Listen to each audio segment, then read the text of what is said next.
A nossa mensagem hoje é a continuidade da série de 1 Coríntios.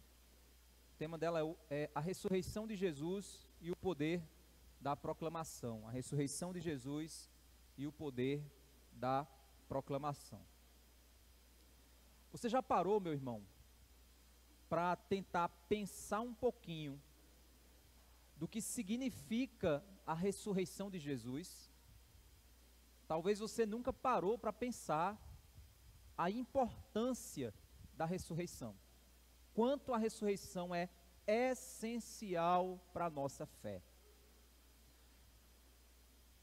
Para a gente poder compreender isso, vamos refletir, vamos recapitular alguns conceitos teológicos, bíblicos, para que a gente possa compreender a profundidade do que significa a ressurreição. Primeiramente, entenda uma coisa: nós não fomos criados para a morte. Nós não fomos criados para a morte. Nós fomos criados para a vida. E por isso que a morte é algo tão angustiante. É algo que dói tanto em nossa condição. Pois a morte não é algo natural para a criação de Deus. É óbvio que a morte faz parte da vida, dessa vida que nós vivemos. Todo mundo sabe que a morte ela existe. E todos nós chegaremos até ela, ou ela chegará até nós. No entanto, não é algo natural para a criação de Deus. Deus não criou todas as coisas pondo a morte como um projeto. Portanto, a morte, na realidade, é consequência da nossa queda espiritual. A morte, irmãos, é o fim da existência graciosa, debaixo da bondade provedora divina, que sustenta esse universo. Nós vivemos debaixo de uma provisão, sendo você crente ou descrente, sendo você bom ou ruim, sendo você ser humano ou animal. Todos nós vivemos vidas debaixo da graciosa provisão de um Deus Criador. E todos que vivem debaixo dessa graciosa provisão, um dia deixarão de existir diante dessa provisão divina. Essa é a morte. A morte, irmãos, destrói sonhos, histórias. A morte destrói famílias. A morte separa pessoas, interrompe ciclos, às vezes de modo repentino. Ninguém aqui planeja sua morte. Ninguém aqui está fazendo, talvez, juntando dinheiro para comprar um caixão. Talvez você não planeja, mas a morte, ela pode vir de repente. A morte é um mal irremediável. Como dizia Ariano Suassuna, é um mal irremediável que nos reúne em um rebanho de condenados. É um mal irremediável da condição humana, pois é fruto da escolha da humanidade, representada lá em Adão. Você pode dizer, mas não fui eu, foi Adão que escolheu, mas nós estávamos representados lá.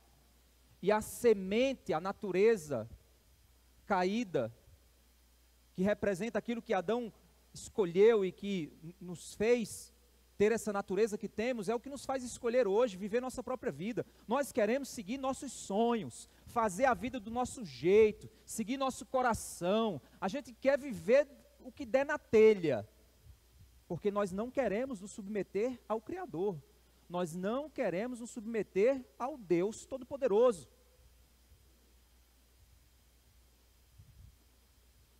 A Bíblia ensina que nós, ao escolhermos viver longe do Senhor, nós passamos a viver longe da fonte da vida, seguir nossos próprios caminhos.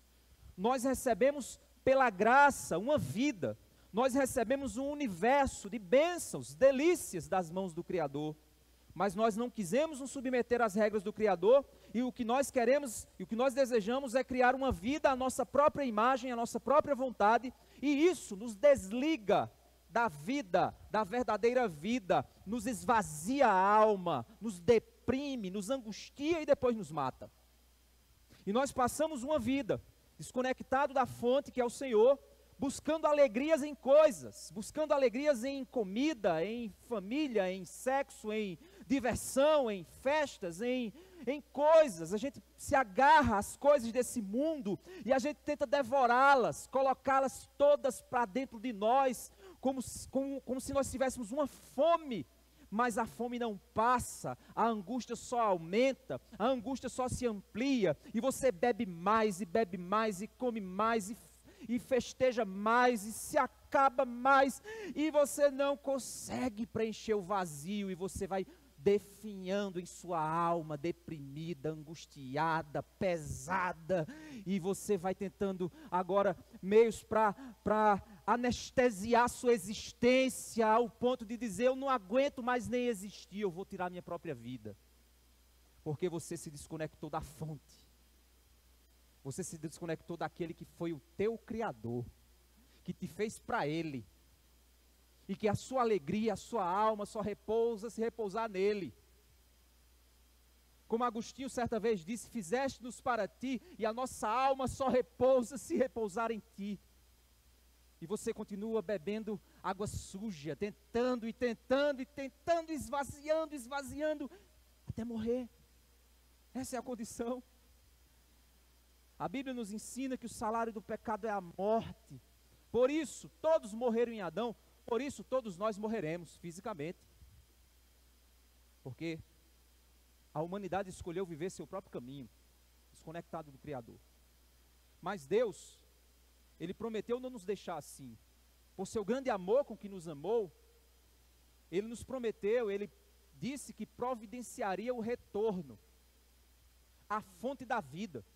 Ele entraria na história por meio da semente da mulher, o próprio Deus se faz carne, para pisar na cabeça da serpente, ser a água da vida, o caminho que conduz ao Pai, ser a verdade e a vida, ser o pão da vida que alimenta a alma, ser aquele que mata a sede, ser aquele que te dá água e você não tem mais sede, que te dá pão e você não tem mais fome. As coisas desse mundo passam a não ter mais graça, elas não têm mais o mesmo brilho de antes. Antes você olhava para as coisas do mundo e elas brilhavam porque você queria beber mais, você queria comer mais, mas o vazio permanecia. Agora não, agora o vazio foi preenchido, ele foi preenchido.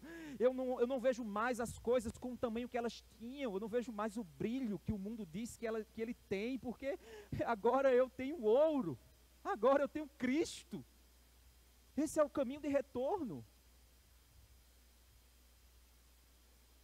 Jesus disse, por meio dos seus profetas, que pisaria na cabeça da serpente e destruiria o poder da morte sobre nós. Todos nós morremos porque estamos debaixo da condição de pecadores, esvaziados como criaturas, carentes da graça, daquele que é a fonte da vida. A morte nos torna iguais. Você pode ser o homem mais rico de todo o mundo. Eu nunca esqueço, trabalhei na Coteminas e poucos anos depois que eu saí, eu lembro que o José de Alencar, que na época era vice-presidente, né, passou um tempo como vice-presidente, ele começou a adoecer e começou a ter falência múltipla de órgãos, e ele foi para fora do Brasil, tentou todo tipo de tratamento, ele foi para os melhores hospitais do mundo que o dinheiro podia comprar, ele tentou de tudo, ele fez tratamento que durou meses e meses, ele gastou do que ele podia para se manter vivo, mas ele não conseguiu. Ele morreu da mesma forma que um pobre morre na fila de um SUS. Da mesma maneira. A diferença é que ele gastou muito mais, enquanto aquele não tinha nada para gastar. Mas a morte igualou ele a qualquer outro ser humano. E essa é a condição da morte. Mas, meus irmãos, a nossa fé não se baseia na morte. A nossa fé se baseia na ressurreição. Ficar pensando apenas na morte de Jesus e esquecer que ele ressuscitou é cortar a principal parte do que significa a nossa fé. Porque a ressurreição é a prova de que Jesus foi o único ser humano que venceu os efeitos que o pecado nos trouxe. Os efeitos danosos do pecado foram exterminados em Jesus. O próprio apóstolo Paulo diz: ó morte, onde está a tua vitória? Ó morte, onde está teu galardão? Ó morte, tu foste destruída, foste humilhada. Ó morte, você não tem poder sobre o meu Senhor. E o próprio Cristo disse que todo aquele que nele crê não morrerá, mas viverá eternamente. E aquele que vive e crê nele jamais morrerá. Pois ele mesmo disse: eu sou a ressurreição e a vida. Eu sou a ressurreição e a vida. Se você crê em mim, você não vai morrer. E se você morrer crendo em mim, você viverá. Parece esquisito essa frase, parece contraditório, mas isso tem um poder restaurador. Porque Jesus, ele venceu os efeitos do pecado na criação. E por isso, se nós rejeitarmos o principal fundamento da nossa fé, que é a ressurreição de Jesus, nós cairemos em algo terrível. Nós diluiremos o poder que o Evangelho tem sobre nós. Se Jesus não ressuscitou, irmãos, então ele foi apenas um grande homem mágico, que fez coisas milagrosas, fez uns truquezinhos muito legais. Ele tinha um ensinamento muito bonito, e no fim, ele morreu à morte.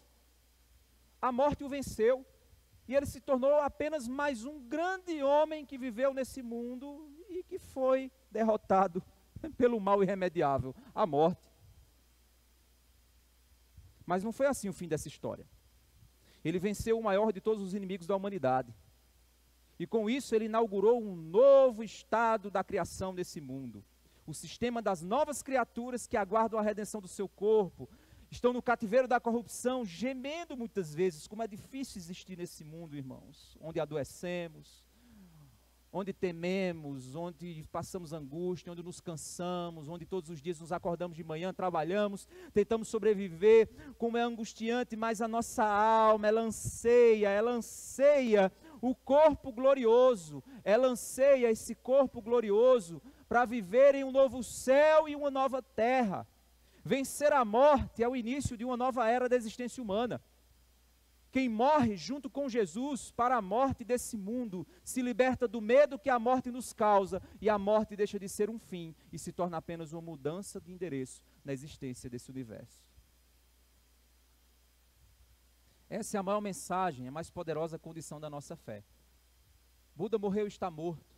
Maomé morreu e está morto. Confúcio morreu e está morto. Grandes líderes políticos morreram e estão mortos. As maiores mentes, os mais brilhantes cientistas morreram e estão mortos, mas o nosso Senhor está vivo. Ele está vivo. Ele venceu a morte. O apóstolo Paulo, ele está caminhando para o fim da carta, e agora ele vai trabalhar o principal fundamento da nossa fé, a ressurreição. Porque a igreja dos Coríntios estavam se perdendo no principal fundamento da fé, que era a ressurreição. Eles estavam tão presos ao sistema desse mundo, que eles estavam pervertendo o conhecimento do que a própria ressurreição significa, e até afirmando que talvez a ressurreição fosse apenas um detalhe, e talvez ela nem existisse. Como você vê hoje, pastores liberais dizendo: não, Jesus ressuscitou no seu coração. Não importa se ele ressuscitou de verdade, não importa não. Vamos fazer de conta que é um mito. Porque na realidade o mito da ressurreição é só para trazer alegria a você, esperança. Não, meus irmãos. Ressurreição não é um mito, é um fato. Ele ressuscitou. Quando o coração parar de bater e o meu corpo ficar duro num caixão, ali não é o fim. Porque não foi o fim para o meu Senhor. Não vai ser o fim para mim. Não vai ser o fim para você. Não esperança, é um fato. Não é o fim, é um fato. Isso diferencia o enterro de um crente do enterro de um incrédulo. O enterro de um incrédulo é desespero, é angústia, são gritos dizendo: não, me leva junto, eu não quero ficar aqui, minha vida acabou. Não, o enterro do crente é: a saudade bate. Vamos passar um tempo longe. Mas para onde você foi, meu irmão, eu vou. Daqui a um tempo eu vou cumprir, você cumpriu sua missão, você está aí. Eu vou cumprir a minha. Mas quando terminar a minha missão, eu vou estar contigo por toda a eternidade. Quer esperança melhor do que essa? Essa é a esperança da nossa fé. Por isso a ressurreição, meu irmão, não é só uma coisinha que a gente, mas é legal. Não, é um fato. E nós cremos num Senhor que não morreu, que não está morto. Ele morreu, mas ressuscitou, e ele não está morto. Ele é real. Ele está conosco agora, nesse exato momento. Nós não podemos vê-lo, mas pela fé Ele está aqui entre nós. Esse é o nosso Senhor. Mas de que maneira o apóstolo Paulo trabalha essa doutrina? Vamos ver. É o que ele vai trabalhar no capítulo 15. A gente se aproxima do fim da carta. Abram suas Bíblias em 1 Coríntios capítulo 15, verso 1, a partir do verso 1. 15 a partir do verso 1. O apóstolo Paulo, então, ele diz o seguinte: a gente viu que ele terminou de falar sobre culto e a bagunça que estava acontecendo dentro da igreja, o povo confundindo dons, querendo usar dons para uma certa disputa de poderes, uma prepotência, homens e mulheres confusos dentro da igreja, trocando papéis e aquela coisa, e Paulo então corrigindo, ele então finaliza, quando ele diz, tudo seja feito com ordem e decência, lá no verso 40. Então, igreja, seja decente, seja ordeira, porque os cultos pagãos são bagunçados, são cultos cheios de show, cheio de mundanismo, cheio daquilo que movimenta os corações dos homens. Não, o nosso culto, ele é ordeiro, ele é decente, ele é inteligente, ele move os nossos corações. Então, tudo seja feito com ordem e decência. E aí no capítulo 15, no verso 1, ele começa a falar sobre esse próximo assunto. Ele vai trabalhar esse novo tema. No verso 1 ele diz, irmãos, venho lembrar-lhes o evangelho que anunciei a vocês, o qual vocês receberam e no qual continuam firmes.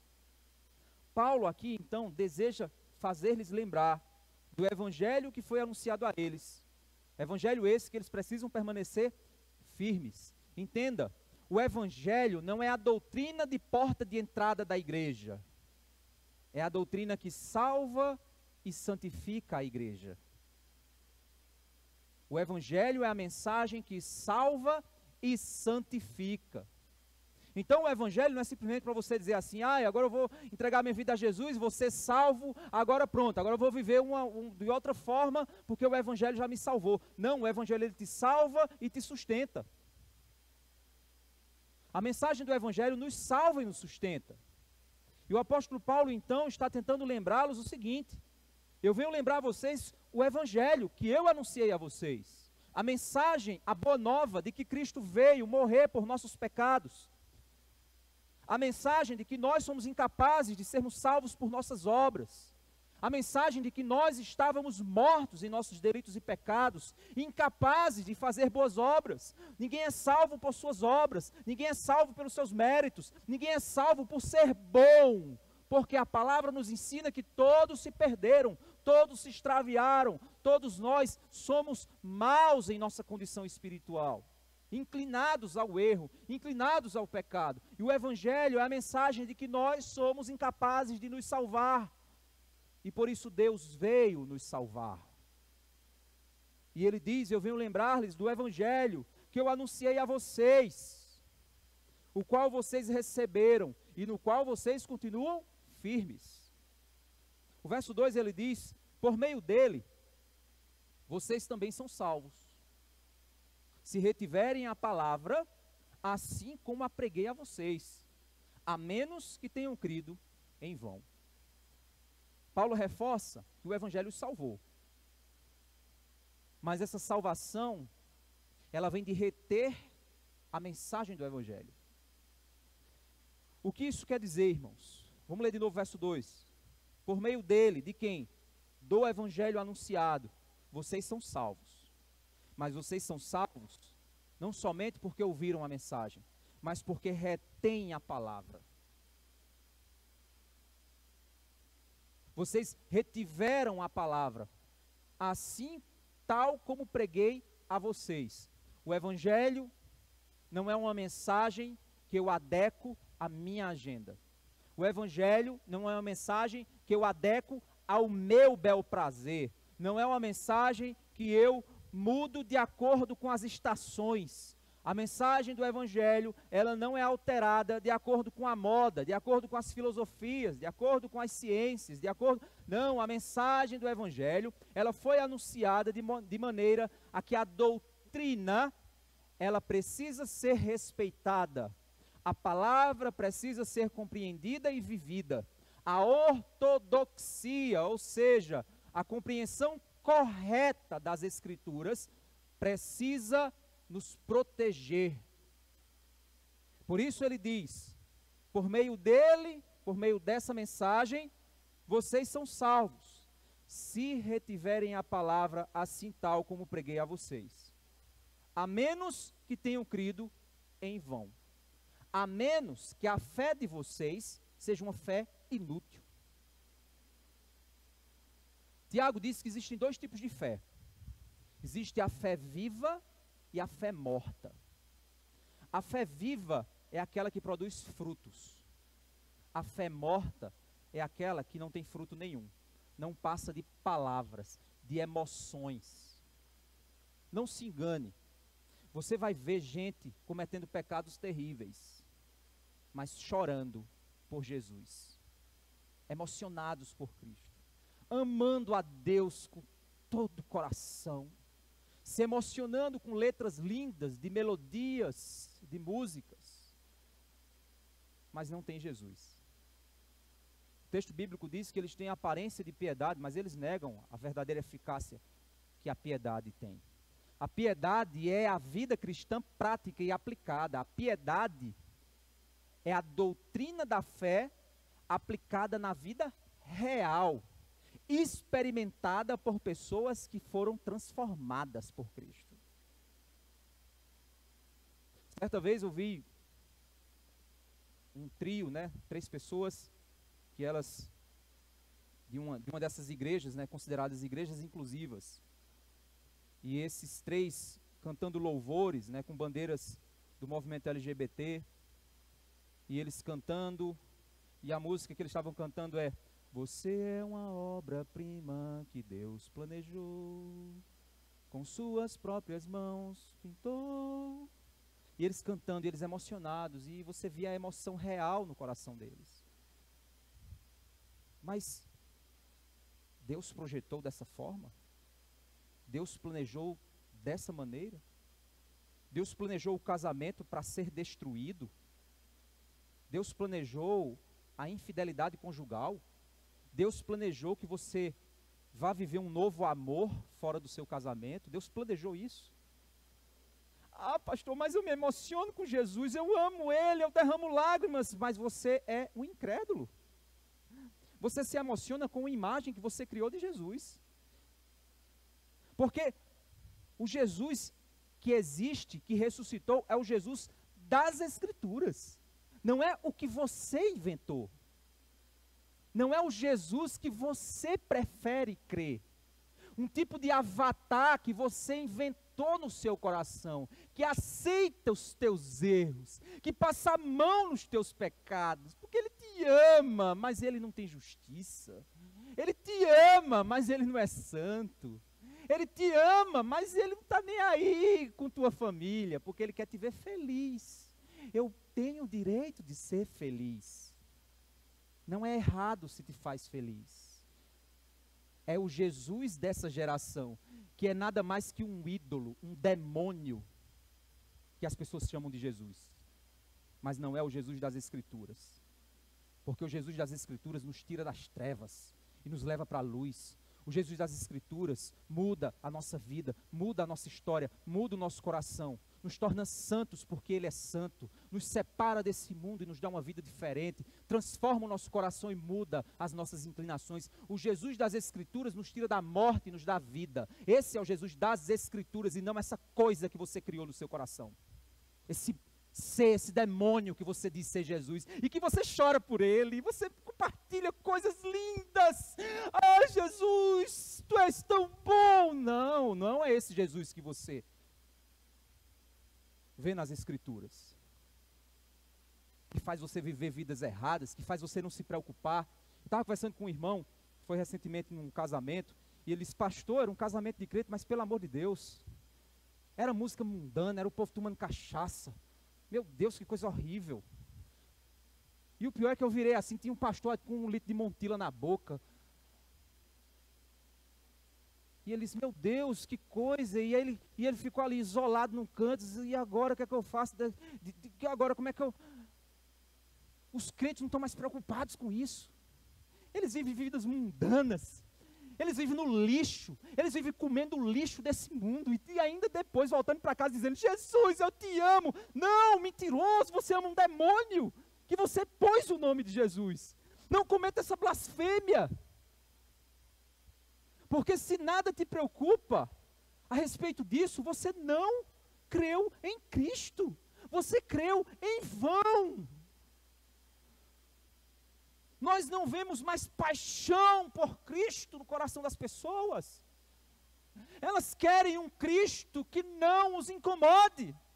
Elas querem um Cristo que se adeque às agendas delas. Elas querem um Cristo que não as confronte. Elas querem um Cristo que não diga a elas que elas estão erradas. Porque elas querem um demônio que diga, não tem nada errado se te faz feliz. Esse não é o Cristo das Escrituras. Aquele que derrubou a mesa de cambistas, aquele que morreu por causa da verdade, aquele que derramou sangue porque pregou a verdade. E Paulo está deixando muito claro, vocês são salvos se retiverem a mensagem do Evangelho, conforme eu preguei a vocês. Igrejas que pregam a palavra estão fora de moda. Pastores que chamam a atenção das pessoas por causa dos seus pecados, todo ano é o mesmo. Eu estava conversando com os irmãos, todo ano é o mesmo moído. Período de férias a gente tem que falar de biquíni. Fora outras coisas. Período de São João a gente tem que falar do Parque do Povo. Eu achava que período de Halloween tem que falar de Halloween. Eu achava que é fácil entender que nós estamos nesse mundo, mas não pertencemos a ele. A gente não segue a moda desse mundo. Certa vez eu encontrei uma irmã na praia, que ela estava com uma roupa, um biquíni desses bem curtinho, e eu digo, meu Deus, eu não precisava ver. Nunca mais consegui olhar para a irmã do mesmo jeito, porque eu vi coisa que só o marido dela podia ver. Mas ela estava lá mostrando para todo mundo. Não era só o marido, não, ela queria dividir com mais gente. Ela queria mostrar para mais gente. E aí eu vi, e eu sou homem. E aí eu fiquei constrangido por ela e por mim. E eu fiquei constrangido com o sentimento que eu tive naquele momento. Tanto do embaraço quanto do desejo, porque eu sou homem. E aí eu nunca mais consegui olhar para a pessoa da mesma maneira. E fiquei constrangido. E pode passar 10 anos, na hora que eu olho para a pessoa eu fico com vergonha. Sabe por quê? Porque eu não sou um homem sem vergonha. Eu sou um homem de princípio. Eu sou um crente. Mas ela não estava nem aí com isso. E um bocado de crente não está nem aí com isso, com as suas esposas, com suas namoradas, com suas noivas. Estão nem aí com isso. Os pais com as filhas estão nem aí com isso. Que se exploda Jesus. Porque o Jesus que eu quero é o Jesus que é confortável para mim. Empresários que vivem mentindo, enganando, não cumprem a palavra, não cumprem seus contratos, crentes mentirosos no trabalho. Então Jesus fez o quê? Se a mensagem do Evangelho é me tirar da podridão desse mundo, mas eu recebi o Evangelho e continuo podre, só que agora mais pintado, né? Eu só fiz maquiar, vem para a igreja, pronto, eu só fiz maquiar, mas eu continuo vivendo a mesma vida, com o mesmo coração miserável, pecador, e não estou nem aí com a imagem de Jesus, não estou nem aí com o Evangelho de Cristo.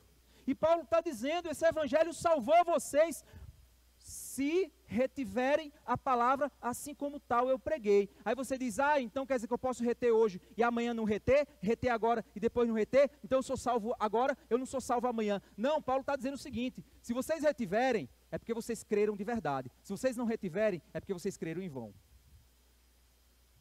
Se você é crente, se Jesus te alcançou, se o Evangelho alcançou sua vida, você vai reter a palavra, pois a palavra vai sustentar você até o fim. Aquele que começou a boa obra vai terminar a obra que ele começou na sua vida.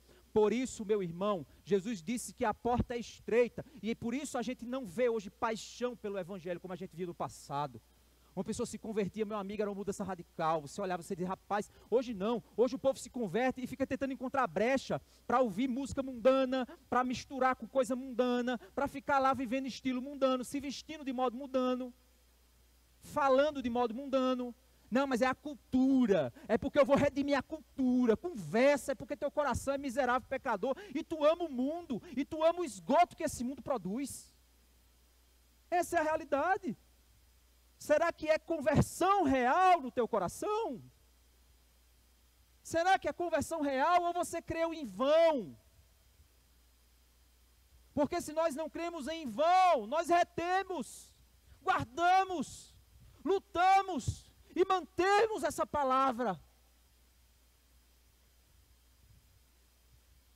E a ressurreição tem tudo a ver com isso. Porque eu não estou falando aqui eu estou falando de um país livre. Uma vez eu vi uma mensagem de John Piper, ele dizendo assim, uma das maiores desgraças dos Estados Unidos é porque nós não temos perseguição.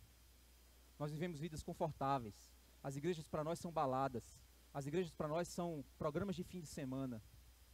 Enquanto existem países perseguidos em que o crente, ele se desvia de bala, ele se esquiva de bala para conseguir chegar na igreja e cultuar, com risco até de ser invadido e assassinado, porque estava cantando, porque ele vive, posso crer no amanhã, e serem todos mortos. Enquanto isso, os Estados Unidos, com seu conforto, com sua riqueza, estão frios e mortos espiritualmente.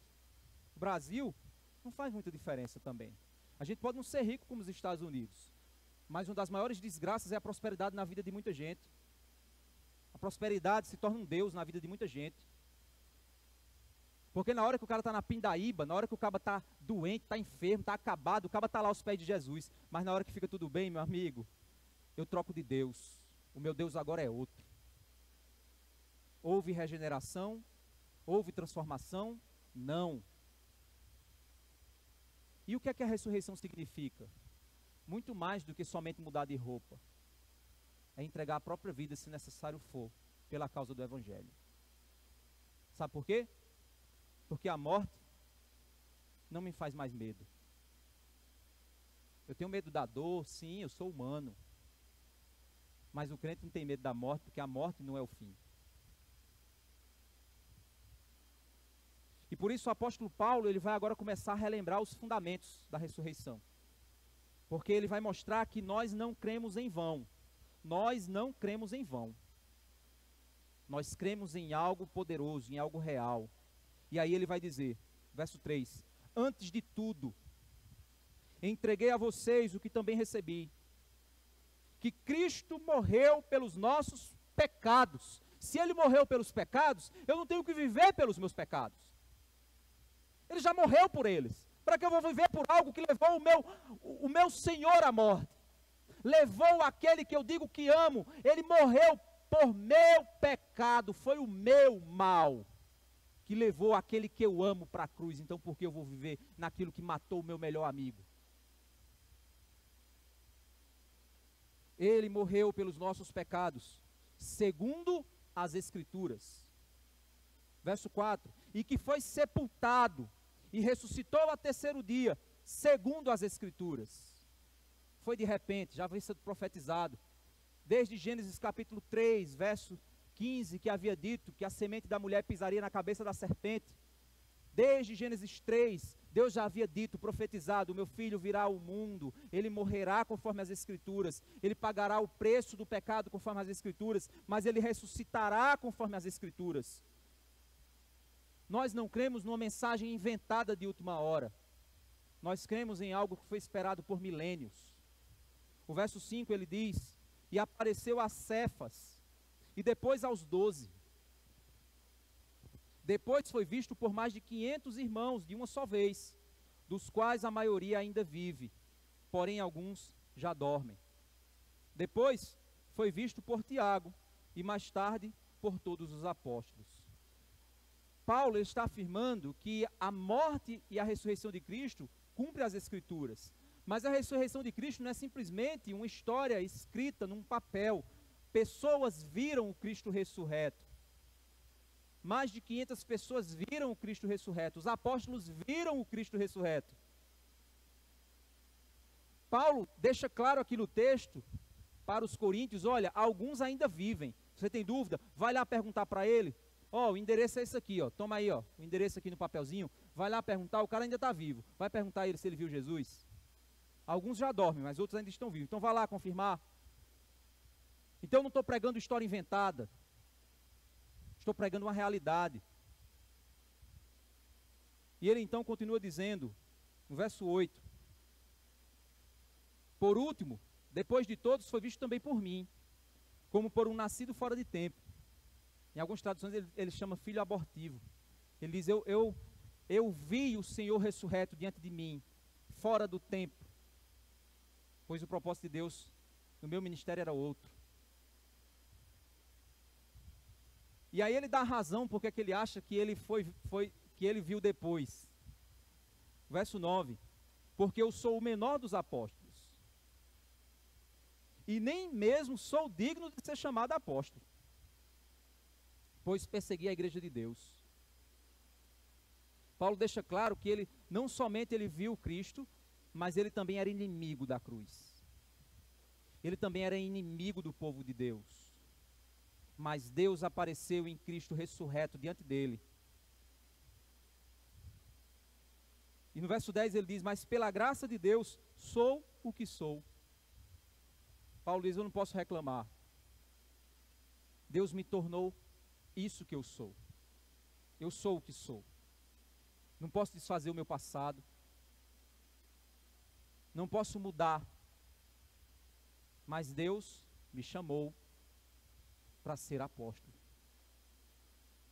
O verso 10 ele continua dizendo, e a sua graça, que me foi concedida, não se tornou vã. Ou seja, essa graça que ele me deu, não foi uma graça só nominal. Entenda isso. A graça, quando é concedida, ela nunca é vã. A graça, quando é concedida, nunca é em vão. Entenda isso. Um crente mundano não é crente. Um crente mundano não é crente. Não existe crente carnal. Não existe essa pessoa. Porque a graça de Deus, ela não opera em vão. A graça de Deus, quando é derramada, ela é assertiva. Ela é poderosa.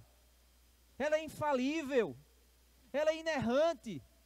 Então, meu irmão, se não há mudança em sua vida, é porque a graça ainda não operou em você. Clame por essa graça. Chore por essa graça. Derrame-se por essa graça. Jesus conta uma parábola em que o reino de Deus é como um homem que encontrou um tesouro escondido numa terra, e quando ele achou, ele ficou tão feliz pelo tesouro que ele encontrou. Ele ficou tão cheio de júbilo que ele vendeu tudo o que ele tinha para ter o direito de comprar aquela terra onde tinha o tesouro guardado. Encontrar Jesus é encontrar um tesouro escondido, que nos enche de tanta alegria, que não importa o que eu tenho que abrir mão. Não importa, não importa, não importa. Eu quero aquele terreno. Eu quero aquele tesouro. Os olhos dos crentes hoje não brilham mais por Jesus. Eu sei que parte disso é porque o evangelho não está sendo mais pregado. O que está sendo pregado é um coach emocional. O que está sendo pregado é uma doutrina para fazer você ficar se sentindo bem, para fazer você ficar se sentindo, eu sou muito amado, eu sou muito querido, eu sou muito isso, eu sou muito aquilo. E não é um evangelho que diz, você é muito pecador, você é muito carente do Senhor, você é muito miserável pecador e você precisa da graça. O evangelho que está sendo pregado não é um evangelho que nos mostra a nossa enfermidade, mas é um evangelho que tenta mascarar a nossa doença. Tenta anestesiar a nossa enfermidade, tenta nos dar comprimidos, que no lugar de tratar a raiz do problema, apenas esconde a nossa dor. Mas o evangelho, quando é pregado, é poder de Deus para a salvação. E por isso então, quando o apóstolo Paulo ele diz, a graça me foi concedida, não se tornou vã, ela produziu algo. E o que é que essa graça produziu? Olha o que ele vai dizer no verso 10, pelo contrário, trabalhei muito mais do que todos eles. A graça me incomoda a mudar. A graça não me deixa descansar quando eu vejo uma alma precisando. Não me deixa dormir quando a gente sabe que precisamos orar por alguém. A graça não me deixa confortável. Ela me incomoda a mudar de vida. Ela me incomoda a largar meus pecados. Ela me incomoda a mudar aquele pecado secreto que eu fico guardando. Ela me incomoda e diz, muda isso. A graça, ela me incomoda a não ficar em casa no dia de domingo, mas vir cultuar. A graça, ela me faz querer servir ao meu Senhor. Por isso Paulo diz, a graça me fez trabalhar muito mais do que todos eles, porque eu era o que menos merecia daquela graça. Então onde o pecado abundou, superabundou a graça. Jesus ele mesmo disse, 2 pessoas foram perdoadas, um devia muito, o outro devia pouco, e ambos foram perdoados. Quem amou mais, no fim das contas? Quem foi o que depois que foi perdoado, amou ainda mais? O que foi muito perdoado. O que foi muito perdoado, amou ainda mais. Paulo ele diz, a graça operou. Todavia, ele continua dizendo, não eu, mas a graça de Deus comigo. É impressionante o texto de Paulo, porque quando você acha que ele está se gloriando, ele não está. Quando você diz, cara, esse cara trabalha muito. Cara, esse apóstolo faz muita coisa. Cara, esse cara se desgasta pela causa do evangelho. Rapaz, que homem impressionante. Aí Paulo diz, não sou eu, é a graça que faz isso. Meu Deus, quão pouca graça temos visto em muitas pessoas. Pessoas que só pensam em si mesmas, egoístas, que querem um conforto. Eu estava ali sentado e me vem... Gente, minha cabeça, ela só descansa quando eu durmo. E mesmo quando eu durmo eu estou sonhando. Mas eu estava ali, minha cabeça pensando nos crentes iFood. Nada a ver, né, com o que a gente estava cantando aqui. Mas veio na minha cabeça essa ideia. Aí o Espírito Santo me lembrou agora, eu vou falar para vocês o que é o crente iFood. Hoje, a gente vive em uma geração tão preguiçosa, que é a geração que pede comida pela internet. É a geração extremamente preguiçosa. Nós queremos ter uma experiência com Deus pelo iFood espiritual. A gente quer ligar um celular, a gente quer mandar uma mensagem e o Espírito Santo vir e dar para a gente uma mudança. Meu irmão, até para adoecer você tem que se expor a um vírus. Até para ficar doente, tu tem que chegar num ambiente que tem vírus, para poder se expor e ser tocado pelo vírus e adoecer. Asaf, no Salmo 73, Asaf, ele estava passando por uma crise espiritual. Ele estava perdendo a fé dele. Ele estava dizendo assim, é em vão obedecer a Deus, porque olha, eu busco obedecer a Deus, mas tudo está errado. E aquele camarada ali está vivendo uma vida toda bagunçada e tudo dá certo para ele. E Asaf estava em crise. E Asaf estava dizendo, eu acho que foi inútil obedecer a Deus. É inútil obedecer a Deus. E o texto diz lá no Salmo que Asaf, então ele foi para a igreja. Eu estou parafraseando e atualizando para o nosso tempo. Ele foi para o templo, ele foi para a igreja. E ele entrou na presença de Deus, ou seja, no meio dos cultos ao Senhor. E quando ele entrou na presença de Deus, Deus revelou para ele o fim dos ímpios. Deus revelou que vida miserável o ímpio tem na eternidade. E ele então disse, como eu fui louco em pensar isso. Quase que eu escorregava e caía. Ou seja, Asaf estava em crise. Mas para Asaf ser contaminado pela graça que transforma, ele precisou se expor ao ambiente da graça. Tem gente que quer ser salvo em casa dormindo. Não, mas o Espírito vai vir. É iFood agora? Eu acho que não tem um aplicativo desse tipo não. Até agora eu nunca vi o Espírito Santo criando um aplicativo desse. Se você for ler os textos bíblicos, não deixei de congregar. Se você ler o livro de Atos, a graça de Deus se movia na igreja. A igreja reunida e a graça se movendo. A igreja reunida e a graça se movendo. E Deus operando e Deus trabalhando. Hoje os crentes não querem mais. Eles querem ser impactados nos seus iPhones na mão. Eles querem ser impactados pelo Spotify no carro. Mas eles não querem experimentar o mover de Deus na congregação dos justos, na igreja de Cristo. Eles não querem se expor ao vírus da graça que vai contaminá-los.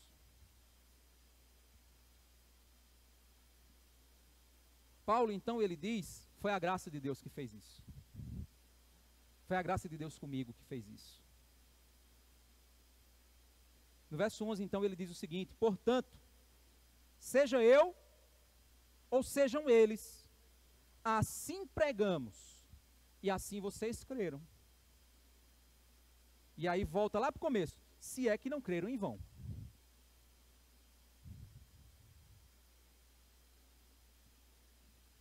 O que a gente vê da preocupação de Paulo é que Paulo deseja que eles lembrem da verdadeira doutrina do Evangelho, que eles compreendam que a ressurreição de Jesus é o cumprimento testemunhado pelas Escrituras, apóstolos e discípulos. Doutrina essa, evangelho esse, que pela graça moveu os apóstolos para testemunhar da ressurreição, mas não somente isso, conduzir outros a testemunhar também. E aí você diz, certo, mas por que é que Paulo fala da ressurreição e da importância dessa ressurreição e da operação da graça? Por que que a graça se move a partir da compreensão correta da doutrina do Evangelho? Por que que a compreensão da ressurreição é tão importante para o mover da graça? Vamos entender? Eu quero tirar esses minutos finais aqui para a gente pensar no seguinte. Irmãos, o cristianismo é a maior religião do mundo. Com certeza, o nome de Jesus é o que mais vende livro, filmes e tudo mais. O nome de Jesus é um dos nomes mais poderosos, do ponto de vista econômico, do ponto de vista político. É impressionante o nome de Jesus. Um homem que dividiu a história ao meio, um simples carpinteiro. Infelizmente é nesse tom que muitos ateus e pessoas que tentam derrubar, eles afirmam. Sabe o que é que eles afirmam? Os apóstolos e discípulos morreram por uma mentira, pois afinal de contas, eles se beneficiaram por criar uma poderosa igreja. Vê lá o Papa sentado em ouro, vê os pastores com carrão. É por isso que eles criaram uma mentira e ganharam grana com a mentira. Mas peraí, gente, você sabia que isso é de uma burrice impressionante? Vamos pensar um pouquinho mais? Vamos refletir um pouquinho mais? Os primeiros a pensar e tentar repercutir essa mentira foram os religiosos da época, pois eles temeram que a morte de Jesus poderia tornar ele um nome maior do que eles imaginavam. Quando a gente vai lá para Mateus capítulo 28, do verso 11 ao verso 15, a gente vê a seguinte história depois que Jesus foi morto. Olha só, verso 11, Mateus 28, verso 11. E enquanto eles iam, eis que alguns da guarda foram à cidade e contaram aos principais sacerdotes tudo o que havia acontecido. Ou seja, os soldados foram e contaram, olha, o túmulo está vazio, apareceu um anjo e ele ressuscitou. Verso 12.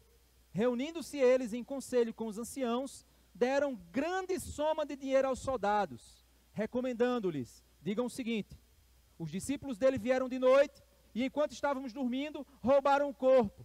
E se isso chegar ao conhecimento do governador, nós convenceremos e faremos com que vocês não tenham maiores preocupações. Os soldados receberam o dinheiro e fizeram como tinham sido instruídos. Essa versão se espalhou entre os judeus até os dias de hoje. Isso é Mateus escrevendo. Mateus escreveu o Evangelho de Mateus entre o ano 60 a 70 depois de Cristo. Então era Mateus escrevendo e relatando esse fato, a história que haviam inventado de que os discípulos roubaram o corpo de Jesus, e essa história na realidade foi paga pelos religiosos para evitar que o nome de Cristo crescesse. Depois disso, o livro de Atos narra o início do ministério apostólico.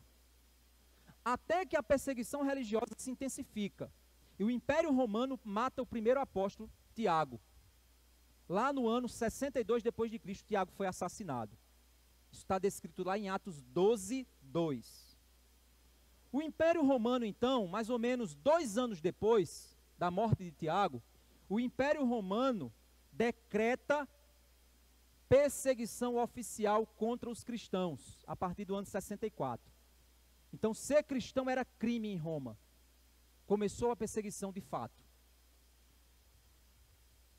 O último apóstolo a morrer foi João, o apóstolo João que escreveu o Apocalipse. João, ele foi exilado na ilha de Patmos, depois de ser torturado. Ele foi jogado na ilha de Patmos e ele morreu no ano 90 depois de Cristo, com em torno de 85 anos. Pedro e Paulo, que foram os principais apóstolos, morreram por volta do ano 66 depois de Cristo. Então, Pedro não foi o Papa não, viu gente? A Igreja Católica só se originou no ano 300. Pedro foi morto em 66 depois de Cristo. Pedro e Paulo pregaram mais ou menos em torno de 30 anos.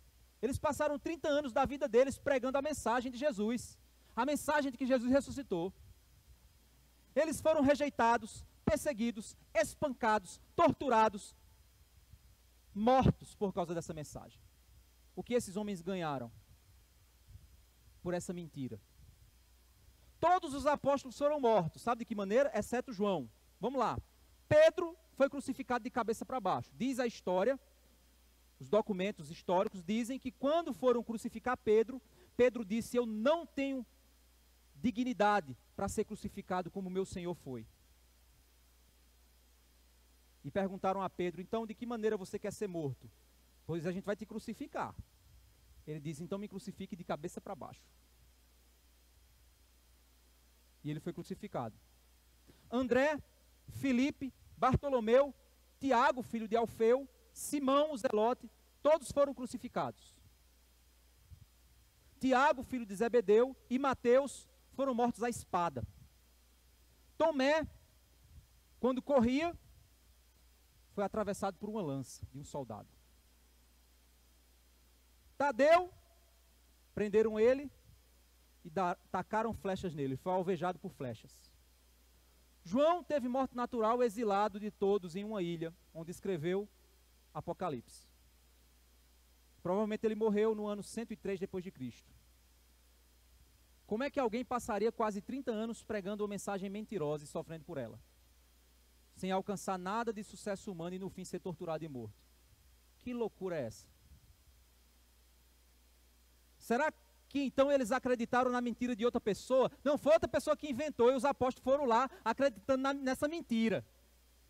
Mas como poderia haver uma mentira coletiva tão bem combinada que levava pessoas a morrer por ela? É uma loucura coletiva. E as pessoas morrendo por uma loucura coletiva. Todas elas dizendo que viram Jesus ressurreto. Era uma mentira coletiva. Eles combinaram. Mais de 500 pessoas combinaram para mentir juntos e morrerem todos por essa mentira. Que loucura é essa? Você morre pela mentira de outra pessoa? Jamais. Você morreria por uma verdade que você viu com seus olhos? Você morreria por um Cristo que apareceu diante de você e disse: eu sou real e eu te espero no paraíso. Você morreria por isso?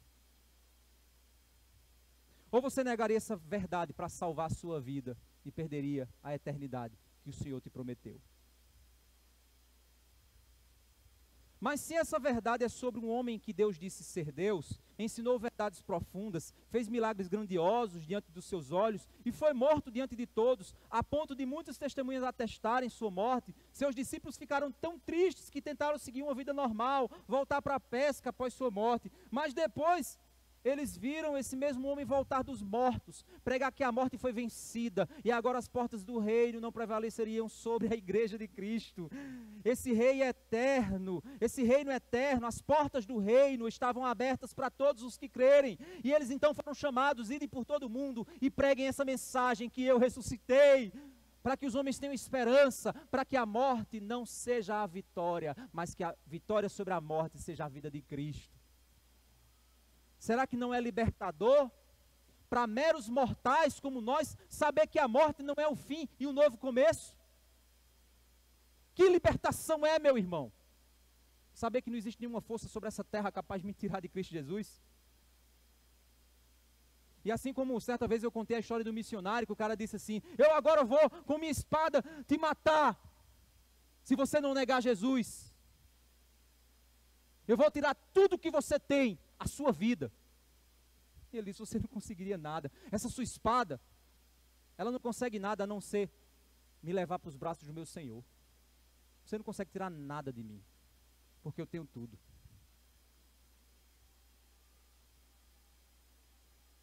Ainda hoje, pessoas são mortas no mundo porque, mesmo eles não vendo Jesus, mas eles experimentaram pela fé o poder da ressurreição.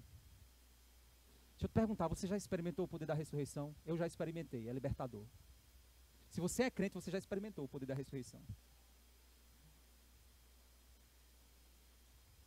Se você tem certeza de que seu coração parar agora, você abrirá seus olhos diante de Cristo Jesus, você experimentou o poder da ressurreição. Mas se você tem dúvida, você ainda está escravo. O apóstolo Paulo disse, para mim o viver é Cristo, mas o morrer é lucro.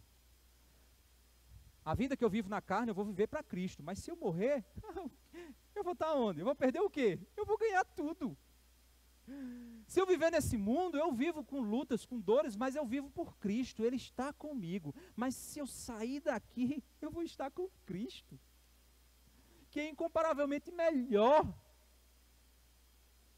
Você já experimentou? Você já teve seus pecados perdoados e os efeitos da morte revertidos na sua alma?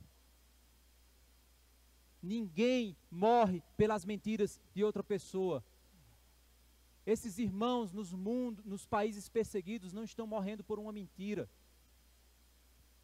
porque eles podem não ter visto Jesus com seus olhos carnais, mas eles viram Jesus com os olhos da fé. Toda pessoa aqui que é crente lembra do dia que você viu Jesus com os olhos da fé. Eu tenho certeza. Não há um único crente aqui, nesse lugar. Se você é crente, se você não creu em vão, você lembra o dia em que os seus olhos foram abertos e você viu Jesus pelos olhos da fé. Ele é real. Seus amigos disseram que era loucura. Sua família disse que você estava pirando. As pessoas disseram que você tinha perdido o juízo. Outros disseram que o pastor fez uma lavagem cerebral na tua cabeça. Mas você disse, não, eu vi Jesus. Ele é real. Ele é real. Ninguém morre pelas mentiras de outra pessoa, mas pode morrer pela verdade de que a vida nesse mundo não é mais o fim, mas a vida nesse mundo, quando acabar, a vida eterna é um novo começo. Por isso as pessoas morrem, louvando e cantando e dizendo, Senhor, em tuas mãos eu entrego o meu espírito, porque foi assim que o nosso Senhor morreu em uma cruz. Jesus disse, aquele que quiser ganhar a sua vida, deve perdê-la, porque quem não perder a vida por minha causa, não ganhará. Se a única coisa que você tem é a sua vida aqui nesse mundo, seus sonhos, seus planos, seus projetos, tudo seu, você não tem nada. Mas se tudo que você tem é Jesus, todos os seus planos, seus sonhos, pertencem a Deus. Ele dá, Ele tira. E se Ele tirar, louvado seja o Senhor. Porque o que eu preciso ter, eu já tenho. O meu Senhor. O que eu tenho aqui é emprestado. O que eu faço aqui... Por isso é libertador. Você que está aqui hoje, tem medo da morte? Estou falando da dor. É claro que todo mundo tem medo da dor da morte. Eu tenho certeza que se você chegar para qualquer crente de verdade, dizer assim, hoje é teu último dia na terra. Você vai morrer dormindo. Eu tenho certeza que ele vai dizer assim, vou ficar triste porque eu vou deixar muita gente aqui, né? Que eu amo. Mas como é maravilhoso essa noite de sono. Porque quando eu dormir, o meu sonho não vai ser um sonho, vai ser real. Não há mais lágrima, não há mais dor, não há mais sofrimento. O que há são os braços do meu Senhor, O crente real, ele vai dizer: quão precioso sono, esse que eu vou dormir. O descrente não. Não! Tudo que eu tenho é isso! Tudo que eu quero é isso! Não, a minha vida, os meus sonhos, minhas realizações, não, eu quero! E ele é arrastado, ele não quer, porque tudo que ele tem, o céu dele é aqui. Ele ainda não foi liberto. Ele ainda não experimentou o poder da ressurreição.